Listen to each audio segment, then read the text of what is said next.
আসসালামু আলাইকুম, সবাই কেমন আছেন? আশা করি ভালো আছেন। আলহামদুলিল্লাহ আমি ভালো আছি। আমি আজকে আসলাম মালয়েশিয়ার কলিং ভিসার সম্পর্কে কিছু তথ্য নিয়ে।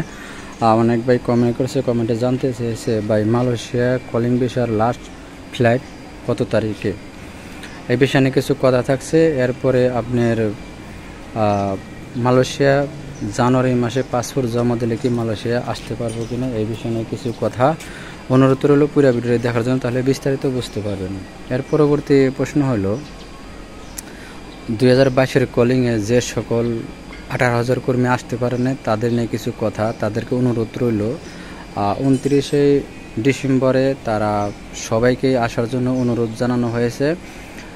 প্রবাস কল্যাণ মন্ত্রণালয়ের অফিসের সামনে সকাল 8 ঘটিকার সময় সবাই উপস্থিত থাকবেন। সেই জায়গায় অনেক বড় মিটিং হইব বা আপনাদের হয়তো ভালো কিছু ফলাফল আশা করা যায়। তবে যাই হোক, আপনারা যারা দেশের অনেক দূর দূরান্তরে থাকেন, অনুরোধ রইল আপনারা আগের দিন আইসা থাকার চেষ্টা করবেন। তবে অবশ্যই আপনারা সকলেই উপস্থিত থাকবেন। কারণ কিসের জন্য এই জিনিসটা আপনাদের সকলেরই, কেউ আসবেন কেউ আসবেন না, তাহলে সেই জায়গায় দেখা গেছে আপনারা কোনো ফলাফল পাইবেন না, বা ওই জায়গায় দেখা গেছে সকল এজেন্সিকেও ডাকা হইতে পারে আর কি, বা যে কোনো একটা ফয়সালা আমাদের যে উপদেষ্টা ডাক্তার ইউনূস স্যার হয়তো আপনাদের ভালো একটা ফয়সালা দিতে পারে বা হতে পারে।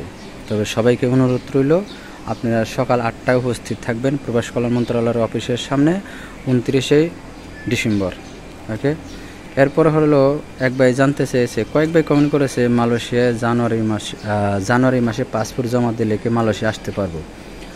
যাই হোক, কথা বলবো ভাই, আপনি যদি জানুয়ারি মাসে পাসপোর্ট জমা দেন বা এজেন্সির কাছে দেন এবং কি আপনি দালালের সাথে লেনদেন করেন, তবে 1 মাসের ভিতরে কখনোই সম্ভব না। কারণ কিসের জন্য আমি আপনার একটু শর্টকাটে কথাটা বলি। যখন আপনি জানুয়ারি মাসের 1 তারিখে বা 2 তারিখে পাসপোর্ট জমা দেবেন, জমা দেওয়ার সাথে সাথেই তো আর আপনার ভিসাটা তারা দিয়ে দেবো না। কারণ কিসের জন্য, এই জায়গায় আপনার মেডিকেল করানো লাগবে, মেডিকেলের রিপোর্ট বেরোইব, মেডিকেলটা প্রসেসিং করবে গেলে আপনার 2-3 দিন সময় লাগবে। এরপরে মেডিকেল করার পরে রিপোর্ট বেরিয়ে আপনার 2-3 দিন সময় লাগবে। এরপরে ওই মেডিকেলের রিপোর্টটা মালয়েশিয়া আসবো, মালয়েশিয়া আসার পরে এই জায়গা থেকে প্রসেসিং করে কলিং পেপার বাইরে হলে এর পরবর্তী ধাপ হলো আপনার এই ভিসা বাইরে হলে সেখানে বাংলাদেশের যে এমআইডি কার্ড আছে বা আপনার ইমিগ্রেশনের যে কাজগুলো আছে এগুলো বাংলাদেশ থেকে করে। তবে এগুলা অনুরোধ রইল আপনারা যারা পাসপোর্ট জমা দেন নাই বা আসার জন্য প্রস্তুতি নিয়েছেন, তবে কেউ আপনারা কোনো দালাল বা এজেন্সির সাথে টাকা পয়সা দিয়ে আপনারা ধরা খাইবেন না, প্রতারিত হবেন না। কারণ আপনি যে কোনো এজেন্সির কাছে গেলে পরে জিজ্ঞেস করলে কেউ আমরা পাঠাইতে পারবো বা পাঠিয়ে দিব, সমস্যা নেই, পাসপোর্ট দাও, টাকা দাও, কিন্তু আপনারাকে কখনোই পাঠাইতে পারবো না। কারণ 1 মাসে আপনার যে কাজগুলো আছে ওই সকল কাজগুলো প্রসেসিং করে সারতে পারবো না। এই জন্য অনুরোধ রইল আপনারা কেউ পাসপোর্ট জমা দিবেন না।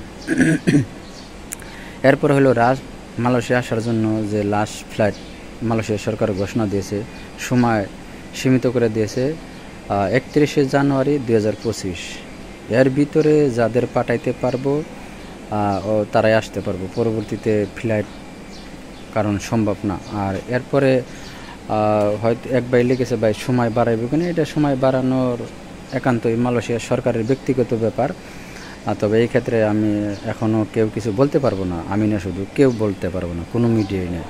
এরপরে হইলো, যাই হোক ভাই, আপনারা প্রশ্ন করেছেন জানুয়ারি মাসে পাসপোর্ট জমা দিলে মালয়েশিয়া আসতে পারবো কিনা। তবে এই বিষয়ে নিয়ে কথা বলছি, তবে আমি আবারও আপনাদেরকে বোঝানোর জন্য এই একটা কথা বলি। যারা আগে মেডিকেল হয়েছে, যাদের মেডিকেলের রিপোর্ট বেরিয়েছে বা কলিং পেপার হাতে পাইছে, কেউ পা নাই, এখন তারাই আসা অসম্ভব হয়ে পড়বো আমার মনে হয় আর কি। তবে আপনারা দেখেন লাস্ট মুহূর্তে কি হয়, অপেক্ষা করেন। তবে অনুরোধ রইল আপনারা কেউ নতুন করে পাসপোর্ট জমা দেবেন না মালয়েশিয়া আসার জন্য। ওকে, অনুরোধ রইল সবাইকে। এরপরে যদি আপনি পাসপোর্ট জমা দেন বা আপনার টাকা যদি বেশি হয়ে থাকে, তাহলে এজেন্সির কাছে জমা দেবেন বা দালালদের দেবেন, এটা আপনাদের ব্যক্তিগত ব্যাপার, আপনারা ভালো জানেন। আর আপনারা কেউ 80,000 টাকার বেশি দিবেন না, অনুরোধ রইল সবাইকে। যাই হোক, আজকের ভিডিওটা এই পর্যন্ত। ভিডিওটা দেখার পরে যদি ভালো লাগে অবশ্যই চ্যানেলটাকে সাবস্ক্রাইব করে দেবেন, পাশে থাকা বেল আইকন অন করে রাখবেন। আর আপনার মতামত অবশ্যই কমেন্টে জানাবেন, আমি কমেন্টের উত্তর দেওয়ার চেষ্টা করব।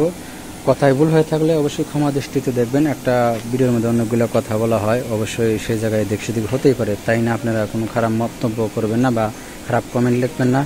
সবাই ভালো থাকবেন, সুস্থ থাকবেন। দেখা হবে না কোনো নতুন ভিডিওতে। আল্লাহ হাফেজ।